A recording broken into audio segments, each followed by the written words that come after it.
महाभारत के युद्ध में जब पांडवों की जीत हुई तो हस्तिनापुर की गद्दी पर ज्येष्ठ पुत्र युधिष्ठिर बैठे।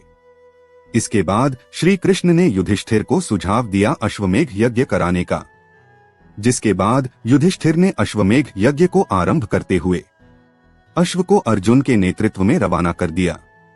अब जिस दिशा में अश्व चलता जाता उसी के पीछे पीछे अर्जुन और उनकी सेना भी चलती जाती। इस दौरान ये अश्व कई राज्यों से गुजरा। जिन भी राज्यों से वो अश्व गुजरा उन सभी राज्यों के साथ अर्जुन ने युद्ध लड़ा। कई राजाओं ने तो पहले ही अर्जुन के आगे घुटने टेक दिए, लेकिन कई राजाओं ने ऐसा नहीं किया, जिसके बाद अर्जुन और उनकी सेना द्वारा युद्ध लड़ा गया और कई राजाओं को परास्त करते हुए अर्जुन उनके राज्यों को जीतते चले गए।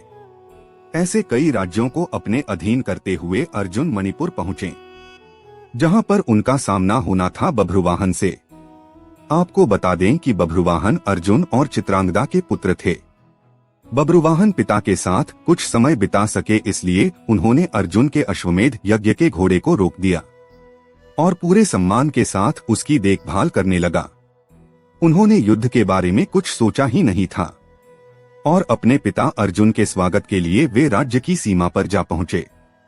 लेकिन जैसे ही बभ्रुवाहन अर्जुन का स्वागत करने के लिए आगे बढ़े, वैसे ही अर्जुन ने उन्हें रोकते हुए कहा कि मैं इस समय तुम्हारा पिता नहीं बल्कि हस्तिनापुर के नरेश का प्रतिनिधि हूँ और क्षत्रिय होने के अनुसार इस समय तुम्हें मेरे साथ युद्ध लड़ना चाहिए। बस उसी समय अर्जुन की चौथी पत्नी उलूपी वहां आती है और बभ्रुवाहन से बोलती है कि हे पुत्र, तुम्हें अपने पिता के साथ युद्ध लड़ना चाहिए। यदि तुम युद्ध नहीं लड़ोगे तो इसमें तुम्हारे पिता का ही अपमान होगा। माता की आज्ञा पाते ही बभ्रुवाहन युद्ध के लिए तैयार हो जाता है और अर्जुन और बभ्रुवाहन के बीच युद्ध छिड़ जाता है।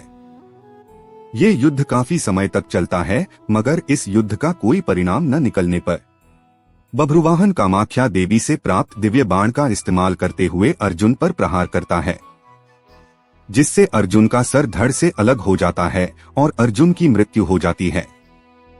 साक्षात अर्जुन की मृत्यु देख हस्तिनापुर की सेना सुन्न हो जाती है और इसकी सूचना तुरंत श्री कृष्ण तक और हस्तिनापुर तक पहुंचाई जाती है।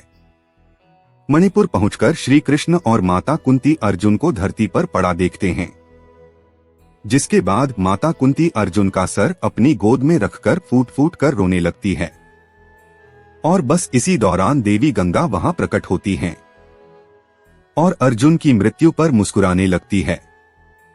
और जब काफी देर तक माता कुंती रोती रही तो देवी गंगा माता कुंती से कहती है, हे कुंती, तुम व्यर्थ में रो रही हो, क्योंकि तुम्हारे पुत्र अर्जुन को उसके कर्मों का फल मिला है। मेरा पुत्र भीष्म अर्जुन को अपने पुत्र की तरह स्नेह करता था, मगर फिर भी इसने शिखंडी का सहारा लेकर मेरे पुत्र भीष्म का वध कर दिया। मैं भी उस समय ऐसे ही रोई थी जैसे तुम। आज तुम अपने पुत्र के लिए रो रही हो। मैंने अपने पुत्र के वध का बदला ले लिया, क्योंकि जिस कामाख्या देवी के बाण से बभ्रुवाहन ने अर्जुन का सिर धड़ से अलग किया है, वो मेरे द्वारा ही प्रदान किया गया था। देवी गंगा के शब्दों में बदले की भावना झलक रही थी और देवी गंगा की इस बदले की भावना को देखते हुए श्री कृष्ण हैरान हो गए और देवी गंगा से बोले, हे देवी, आप किस बदले की बात कर रही हैं? आप किस किस से बदला लेंगी? अर्जुन की माता कुंती से या फिर अर्जुन से? आप एक माता से प्रतिशोध कैसे ले सकती है? ये सुनकर देवी गंगा ने कृष्ण से कहा, हे वासुदेव, ये तो आप जानते ही हैं कि अर्जुन ने उस समय मेरे पुत्र का वध किया जब वो निहत्था था। जब अर्जुन का ऐसा करना उचित था तो अर्जुन का वध उसी के पुत्र द्वारा कराकर मैंने क्या गलत किया? फिर श्री कृष्ण देवी गंगा को समझाते हुए कहते हैं कि पितामह ये भली भांति जानते थे कि यदि वह जिंदा रहेंगे तो उन्हें कौरवों की तरफ से युद्ध मैदान में आना होगा और ऐसे में पांडवों की जीत होना नामुमकिन था। इसलिए उन्होंने खुद को मार्ग से हटाने का निर्णय लिया और अर्जुन को वो स्थिति बताई जिसमें वो अपने पितामह की मृत्यु कर सके। यहाँ तक कि जब अर्जुन का मुकाबला उनके पुत्र बभ्रुवाहन से हो रहा था तो उस समय भी उन्होंने बभ्रुवाहन पर प्रहार न किया, बस बभ्रुवाहन के प्रहारों को रोके रखा। और साथ ही बभ्रुवाहन को कामाख्या देवी द्वारा दिए गए दिव्य बाण की लाज रखने के लिए अपने प्राणों की आहुति दे दी। अब श्री कृष्ण द्वारा दिए गए तथ्यों को सुनकर देवी गंगा सोच में पड़ गईं और उन्होंने श्री कृष्ण से अर्जुन को पुनर्जीवित करने का मार्ग पूछा, जिसके बाद श्री कृष्ण देवी गंगा को उनकी प्रतिज्ञा वापस लेने को कहते हैं। जिसके बाद देवी गंगा ने अपनी प्रतिज्ञा वापस ली और अर्जुन का सर धड़ से जोड़ दिया, मगर अब भी अर्जुन के प्राण वापस न आए थे।